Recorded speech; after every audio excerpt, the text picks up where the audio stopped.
দেখছেন, আমরা বলতেও পারবো না, দেখতে পারি না কেবল। তবে যারা বলতে পারবেন তারা হলো আমার নবীর সাহাবীরা। নবীর একজন মহিলা সাহাবী, শুধু কোন মহিলা সাহাবী নয়, উনি হলেন আমার নবীর স্ত্রী, আমাদের মা উম্মাহাতুল মুমিনিন হযরত আয়েশা সিদ্দিকা রাদিয়াল্লাহু তাআলা বলেন, পৃথিবীর মানুষরা একদিন নবী আমার ঘরে আছেন, আমার কাছে ঘুমানোর বসে আছেন, রাত গভীর হয়ে গেল, আমি হাতে দেখি আমার নবী আমার কাছে নাই। আয়েশা আমার ঘুমটা ভেঙে গেল।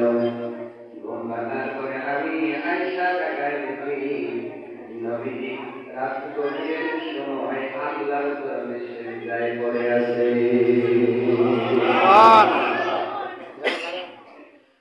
আর আয়েশা অপেক্ষায় দীর্ঘক্ষণ নবীজি ওঠার না, সিজদা থেকে মাথা উঠানো, অনেক সময় পার হয়ে গেল, নবীজি পড়েন না, সিজদার মধ্যে পড়ে আছে। একটা সময় আমি আয়েশা আমার সন্দেহ হয়ে গেল, নবীজি বেঁচে আছেন না মারা গিয়েছেন, বোঝা তো যায় না।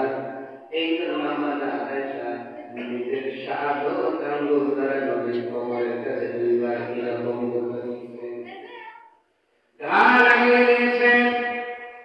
কিন্তু সময় পরে নবী সিজদা থেকে উঠলেন, তাশাহুদ করার পরে সালাম ফেরালেন। আম্মা জান আয়েশা বলেন, নবী গো, আমি এই জন্য আপনার কোমরের কাছে হাত দিয়েছি, আমি জানার পরে অনেক সময় পার হয়ে গেল, কিন্তু আপনি নবী সিজদা থেকে মাথা উঠান না। আমি ভয় পেয়ে গেলাম আমার নবী সিজদার মধ্যে ইন্তেকাল করলো কিনা। এইটা পরীক্ষা করবার জন্য আপনার কোমরের মধ্যে হাত আঙ্গুল দ্বারা একটু আঘাত করেছি বা আপনাকে একটু ঘা দিয়েছি। নবী ডাকতে বলে, আয়েশা রে, তুমি কি জানো এই রাতটা কোন রাত? সুবহানাল্লাহ। আয়েশা তুমি কি জানো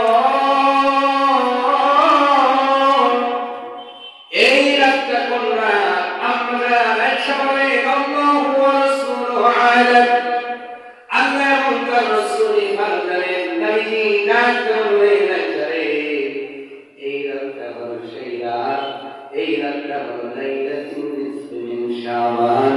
শাবানের অর্থ তোমরা বলে বলুন সুবহানাল্লাহ।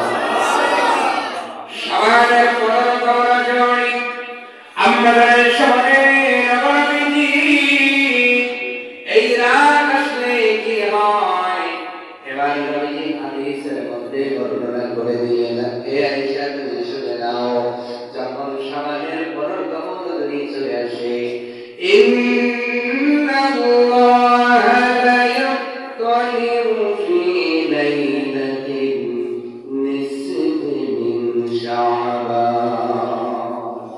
সুবহানাল্লাহ। নবীজি বলেছেন, আয়েশা শাবানের 15 রজনী যখন চলে আসে, আল্লাহ পাক প্রথম আসমানে অবতরণ করে।